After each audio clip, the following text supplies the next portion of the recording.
Calling বেলের শব্দের কয়েক মুহূর্ত পর দরজা খোলা শব্দ হল। দরজার সম্মুখে দাঁড়িয়ে আছেন এক ভদ্রমহিলা। পরনে আটপৌরে নীল সাদা শাড়ি, গলায় তুলসী কাঠির মালা, বয়সের ছাপ স্পষ্ট তার চোখ মুখে, মাথার চুলেও বেশ পাক ধরেছে, চোখে কালো ফ্রেমের চশমা। মহিলা বিনয়ের সঙ্গে জিজ্ঞেস করলেন, কাকে চাই মা? সাগরিকা ও আখি একে অপরের মুখ চাওয়াচাওয়ি করে নেওয়ার পর আখি খোঁচা দিয়ে ফিসফিসিয়ে বলল, নে বল কাকে চাই তোর। সাগরিকা সামান্য গলা খাকারি দিয়ে গলাটা পরিষ্কার করে নিয়ে বলল, এটা আয়ান চৌধুরীর বাড়ি তো? হ্যাঁ, আমার ভাইপো আয়ান চৌধুরী, আমি ওর পিসি হই। তা বাবুকে কেন দরকার তোমাদের? ভদ্রমহিলা জিজ্ঞেস করলেন। সাগরিকা তড়িঘড়ি বলল, পিসিমণি, আমাদের মোটেও বাবুকে চাই না, আয়ান চৌধুরীকে চাই না। আমরা এসেছি তার বাড়ির বড় কারোর সঙ্গে দেখা করতে, দরকার আছে। বড় কেউ? দাদা বাড়িতে আছে, এসো। ভদ্রমহিলা এগিয়ে চলে গেলেন। সাগরিকা পিছন যেতে গেলে আছি জামা টেনে ধরল। এই যাস না, মারবে রে। এই চুপ করে আয় তো, দেখলি না নাবি ভালো পিসিমণি। সাগরিকা জোর করে আখিকে টেনে নিয়ে এলো বাড়ির ভিতরে। বাড়ির বৈঠকখানায় এসে দুজনে থামল। ভদ্রমহিলা ডেকে উঠলেন, দাদা, দাদা একবার নিচে এসো তো, তোমার সঙ্গে দুজনে দেখা করতে এসেছেন। ডাকার মিনিট দুইয়ের মধ্যে এক ভদ্রলোক নেমে এলেন, চোখে চশমা, পরনে সাদা পাঞ্জাবি। মানুষটার উচ্চতা ও চেহারা দেখে খুব সহজে বলা চলে ওনারই থাত পেয়েছে ওনার ছেলে। কি হয়েছে রুজু, এরা কারা? ভদ্রলোক নেমে এসেই নিজের বোনকে জিজ্ঞেস করলেন। নমস্কার, আমি সাগরিকা সেন, আরও আখি কর্মকার। সাগরিকা করজোড়ে বলল। হ্যাঁ নমস্কার, আমি সম্রাট চৌধুরী। তোমাদের তো ঠিক চিনলাম না মা। সম্রাট বাবুর মুখে বিভ্রান্তি অপরিচিত দুটো মেয়ের আগমনে। আপনি আমাদের চিনবেন না আঙ্কেল, আমাদের তো এই প্রথম আলাপ। সাগরিকা মুচকি হেসে বলল, কি সাহায্য করতে পারি তোমাদের? সব বলছি, আপনি আগে বসুন।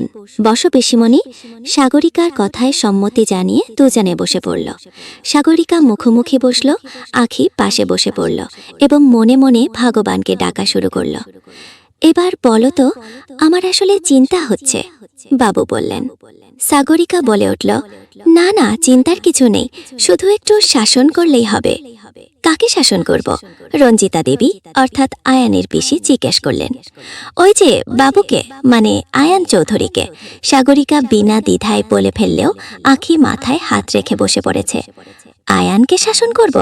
সম্রাটবাবু তো অবাক, তার বয়স 28-এর এত বড় ছেলেকে এখন কিনা শাসন করতে হবে, প্রয়োজনীয়তা কি?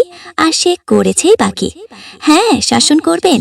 আপনার ছেলে এত বাজে যে আমার বাড়িতে গিয়ে আমাকে বুদ্ধিহীন বলে এসেছে। বলুন তো, একটা মেয়েকে কেউ এভাবে বলে? সাগরিকার নালিশ শুনে রঞ্জিতা দেবী তো হাঁ হয়ে তাকিয়ে আছেন। সম্রাটবাবু নিজের সম্মুখে বসে থাকা কন্যাসম মেয়েটির মন রাখতে বললেন, না, একদম উচিত হয়নি। এটা আপনি আপনার দেমাগী ছেলেকে বোঝান আঙ্কেল। সাগরিকা কথা বলার পরেই কোত্থেকে যেন আওয়াজ ভেসে এলো, তুমি এখানে? সাগরিকা আওয়াজের উৎসের দিকে ঘুরে তাকালো, তারই সঙ্গে বাকিরাও দরজার পানে ফিরে তাকালো। আয়ান হেলমেটটা হাতে নিয়ে দাঁড়িয়ে আছে দরজার সামনে। সে দ্রুত পায়ে এগিয়ে এসে সাগরিকার সামনে দাঁড়িয়ে চোখ পাকিয়ে তাকালো। তুমি আমার বাড়িতে কি করছো? কিভাবে এলে? ঠিকানা কোথায় পেলে? সাগরিকাও মুখোমুখি উঠে দাঁড়িয়ে কোমরে হাত রেখে বলল, আপনি যখন আমার বাড়িতে গেছিলেন তখন কি আমি এই প্রশ্নগুলো করেছিলাম? এই আপনার মধ্যে কি ন্যূনতম ভদ্রতা নেই? তোমার এত সাহস, তুমি আমার বাড়িতে দাঁড়িয়ে আমাকে? আয়ান রেগে যাচ্ছে দেখে রঞ্জিতা দেবী তাড়াতাড়ি এগিয়ে এসে আয়ানকে টেনে সরিয়ে আনলেন। বাবু, কি করছিস তুই? ও প্রথম এসেছে আমাদের বাড়িতে, অতিথি হয়তো। ঈশের অতিথি পিসিমণি, ও এসেছে আমার। সাগরিকা তাতে ভ্রুক্ষেপ না করে বলল, হ্যাঁ, নালিশ করতে এসেছি, বিচার চাইতেই এসেছি। দেখুন আঙ্কেল, আপনার ছেলের আচরণ দেখুন, ও আমার সঙ্গে কেমন ভাবে কথা বলেছে বুঝতে পেরেছেন? তোমার সঙ্গে? আয়ানকে থামিয়ে দিয়ে সম্রাটবাবু বললেন, আয়ান চুপ একদম, কি করছিস কি? বাবা, তুমি জানো না এই মেয়েটা আসলে মেন্টালি সিক। আয়ান একথা বলতেই সাগরিকা রে রে করে তেড়ে এলো আয়ানের দিকে। চোখ রাঙিয়ে শাসালো, মেন্টালি সিক? আমি পাগল? আপনাকে আমি খুন করে ফেলবো আর একবার এই কথাটা বললে। ও রিয়েলি? করো, তারপর নিজে বোল্ড আউট হয়ে গেলে আমাকে দোষ দেবে না যেন। আয়ান পাল্টা উত্তর দিল। আরে আরে, কি শুরু করেছে এরা? এভাবে কেউ ঝগড়া করে? বাবু থাম, বাবু আমার কথা শোন। রঞ্জিতা দেবী বাধ্য হয়ে দুজনের মাঝে ঢুকে দুজনকে থামালেন। আখি অবস্থা বেগতিক দেখে বন্ধুকে টেনে সরিয়ে আনল। সম্রাট বাবু বললেন, তোমরা দুজনে আর কোনো কথা বলবে না। আমি যা জিজ্ঞেস করব। বাড়ি গেছিলি কেন? কারণ ওর বাবাই আমাদের টিমের head instructor, sir Gautam Sen. Ayan একথা বলতেই রঞ্জিতা দেবী খুশি হয়ে বললেন, ওমা তাই? বাবুর মুখে তোমার বাবার কত প্রশংসা শুনি, আর তুমি কিনা আমাদের বাড়িতে এসেছো। কি সৌভাগ্য আমাদের। সৌভাগ্য নয় বেশি, বলো দুর্ভাগ্য, আমাদেরও স্যারেরও। আয়ান মাঝখানে ফুট কাটল। মানে? সাগরিকা প্রকুচকে তাকালো। মানে তুমি এখানে এসেছো সেটা আমাদের দুর্ভাগ্য, এবং তুমি স্যারের মেয়ে সেটা ওনার দুর্ভাগ্য। আয়ান এই মন্তব্য করতেই সম্রাটবাবু বকা দিয়ে বললেন, আয়ান এভাবে কথা বলতে নেই একটা মেয়ের সঙ্গে। তুই কি তোর সহবত ভুলে গেছিস? উনি এরকমই, খুব খারাপ। আমি আমার বাবার ভালো মেয়ে, বুঝেছেন? আমার বাবার জন্য আমি মোটেও দুর্ভাগ্য নই। সাগরিকা মুখ চুন করে কথাটা বলে বান্ধবীর হাত ধরে টেনে নিয়ে চলে গেল। রঞ্জিতা দেবী পিছু ডাকতে চাইলে আয়ান বলল, যেতে দাও পিসিমণি, পাগলের সঙ্গে বকে কাজ নেই। চুপ কর, মেয়েটা এলো কত হাসি খুশি হয় আর গেল মুখ কোমড়া করে। তুই কেন ওকে এভাবে বললি? কি মিষ্টি মেয়েটা। রঞ্জিতা দেবী প্রশংসা করছেন দেখে আয়ানের তো চোখ কপালে। মিষ্টি? তুমি ওকে দেখে বোঝনি নাকি ও পাগল? আয়ান, এবার তুই অতিরিক্ত বাড়াবাড়ি করছিস।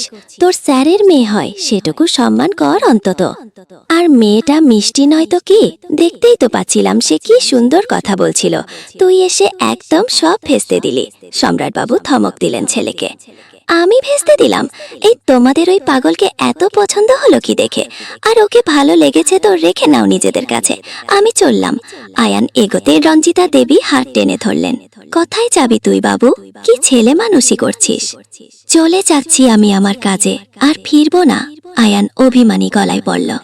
সম্রাটবাবু ছেলেকে জড়িয়ে ধরে বললেন, তোর মা আমাদের বহু আগে ছেড়ে চলে গেছে আয়ান, এখন তুই ছাড়া আর কে আছে বলতো?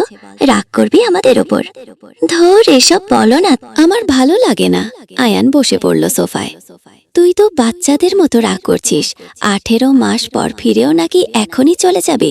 দেব কানটা মূলে। রঞ্জিতা দেবী কানটা ধরেই বললেন, তোমরাই তো ওই পাগলটার জন্য আমাকে বকছো। চলে যাব না তো করব কি? আয়ান নিজের কানটা ছাড়িয়ে নিল। আবার এসব বলছিস? শোন আয়ান, তুই ক্ষমা চাইবি মেয়েটার কাছে। কি যেন নাম বলল? ও হ্যাঁ, সাগরিকা। সাগরিকা থেকে ক্ষমা চেয়ে ওকে তোর নিয়ে আসবি। সম্রাটবাবুর কথা শুনে আয়ান লাফিয়ে উঠে দাঁড়ালো। মানেটা কি? আমি কেন ক্ষমা চাইব? আর তাকে এ বাড়িতে আনবই বা কেন? ক্ষমা চাইবি কারণ তুই ওকে কষ্ট দিয়েছিস, আর আবার আনবি কারণ আমি এবার অতিথি আপ্যায়নের সুযোগ পাইনি। রঞ্জিতা দেবী বললেন, সরি গো, আমি ক্ষমা চাইব না, আর না ওকে এ বাড়িতে দ্বিতীয়বার আনব। আয়ান পরিষ্কার নিজের রায় জানিয়ে দিল। কিন্তু মাথার ওপর যে বাবার আদেশ এসে পড়ল, তুই সেটাই করবি যেটা তোর পিসি বলেছে। আমি না শুনতে চাই না, বলে সম্রাটবাবু চলে গেলেন।